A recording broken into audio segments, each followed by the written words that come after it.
سلايس اوف لايف رانت نمبر 2 هتكلم على الديتنج ابس باختصار. الديتنج ابس دي مش لينا ولا للمجتمع بتاعنا، ولا هيحصل زي الكوميكس اللي بتشوفيها بره اللي هو this is how it started فيجي لك النوتيفيكيشن بتاع بامبل this is how it ended فيجيب لك صورهم وهم متجوزين لكذا سبب. خلينا نمشي اول سيناريو، ولد وبنت هم داخلين كاجوال ديتس، مش داخلين عشان اي حاجه سيريس. طبعا هنا احنا مش هنتكلم كدين، كعرف انت ده عارفه، الزنا زنا واللي واللي واللي فايه دي معروفه عشان بس محدش يفهمنا غلط. فاول سيناريو هم داخلين فور فن وداخلين كاجوال ديتس. انت هنا مش هيبقى فيه صراحه، مش هيقولوا ده. البنت حتى لو هي داخله كده هتقول لك لا بس برضه بلاش اقول له كده عشان هيشوفني ان انا شمال، وحتى لو انا داخله كاجوال ديتس ما ينفعش ابين له ده.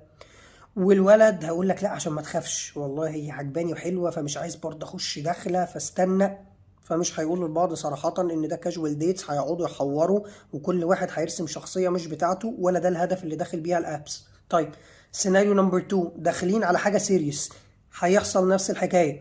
هتلاقي في بنت الولد هيبقى شكله حلو عاجبها تقول لك لا طب بلاش الدخله الناشفه بتاع الدخله على جواز وبتاع لحسن يخاف ويطير، خلينا اجيبه بالحنيه شويه شويه.